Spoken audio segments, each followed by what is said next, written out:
A maioria dos brasileiros tem apreço pela democracia. 69% dos eleitores consideram o regime democrático a melhor forma de governo. É um recorde desde 1989, quando essa pesquisa começou a ser feita. Nesta segunda-feira, em que os eleitores brasileiros já sabem quem serão os candidatos a disputar a presidência da República em segundo turno, tanto Jair Bolsonaro quanto Fernando Haddad aceitaram o convite do Jornal Nacional para se pronunciar sobre controvérsias que surgiram durante as campanhas eleitorais dos dois e que envolvem exatamente o futuro da democracia brasileira. E os dois candidatos concordaram que a ordem em que falariam seria sorteada aqui e é o que nós vamos fazer agora. Vamos então sortear. Vou misturar bem aqui os dois papéis. O primeiro a falar é Fernando Haddad. E o segundo que vai falar, está aqui, o segundo papel, Jair Bolsonaro. Candidato Haddad, boa noite, parabéns pela chegada ao segundo turno em segundo lugar. Antes de mais nada, nós gostaríamos que o senhor aproveitasse esse momento para uma saudação aos eleitores, numa mensagem de 2 minutos, a gente vai dar uma tolerância de 15 segundos. Bom, Renata, Bonner, é uma grande satisfação estar com vocês nessa noite.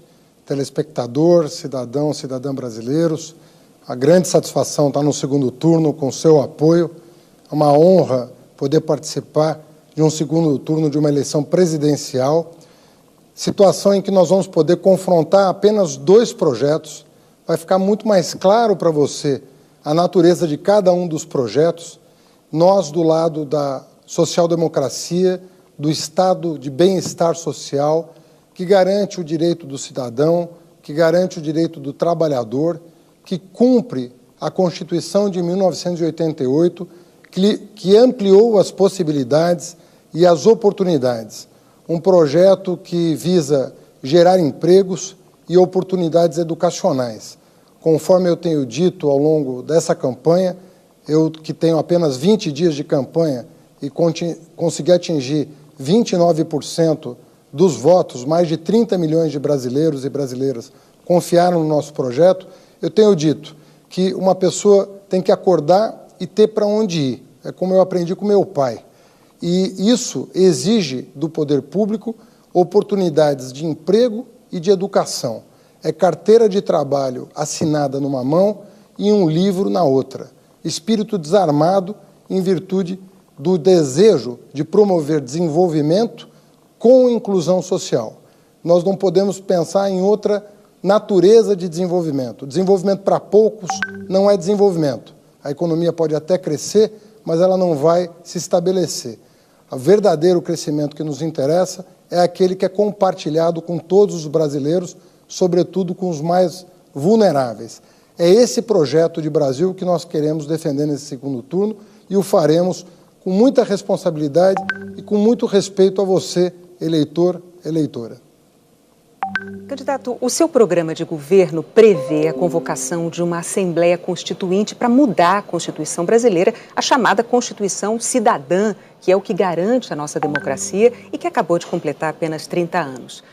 Juristas dizem que a nossa Constituição ela não permite a convocação de uma Constituinte, não há previsão para isso. Só há previsão de reforma por uma emenda constitucional e que precisa da aprovação de 3/5 dos deputados e dos senadores. E essas emendas, elas não podem mudar cláusulas pétreas. Essas não podem ser alteradas de jeito nenhum.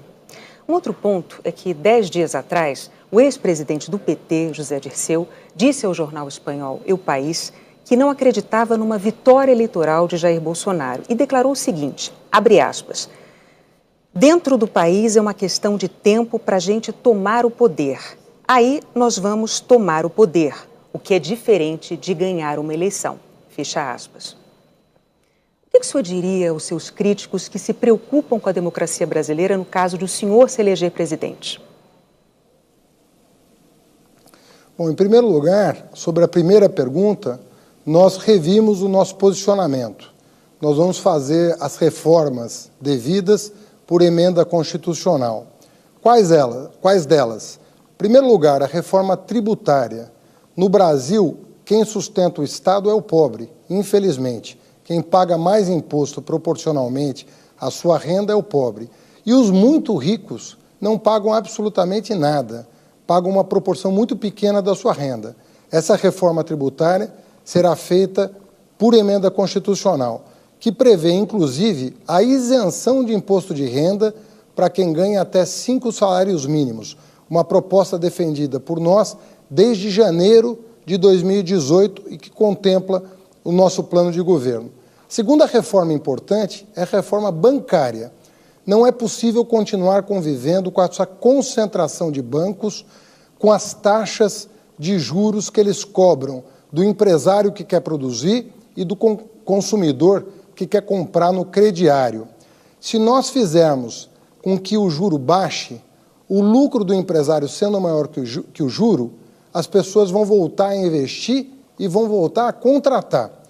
E se nós diminuirmos os impostos da classe média e dos mais pobres, eles voltarão ao mercado de consumo e exigirão dos empresários que contratem força de trabalho para produzir mais. Essas duas medidas são essenciais para a retomada do crescimento e vão ter que ser feitas por emenda constitucional. A terceira emenda constitucional importante é o fim do congelamento de gastos que afetou drasticamente o investimento. Sobre a segunda pergunta, o ex-ministro não participa da minha campanha, não participará do meu governo e eu discordo da formulação dessa frase. Para mim, a democracia está sempre em primeiro lugar. Candidato, o senhor tem mais 30 segundos para se despedir. Eu queria agradecer, Renata Bonner, a oportunidade de reiniciar esse segundo turno na presença de vocês, podendo conversar com o eleitor, com a eleitora, e pedindo a todos que acompanhem essas 3 semanas. O futuro do país está em jogo, o futuro da democracia está em jogo, o futuro dos seus direitos sociais e trabalhistas está em jogo. E nós queremos, respeitosamente, pedir a sua compreensão, o seu apoio, a sua atenção, para que você vote conscientemente. Muito obrigado.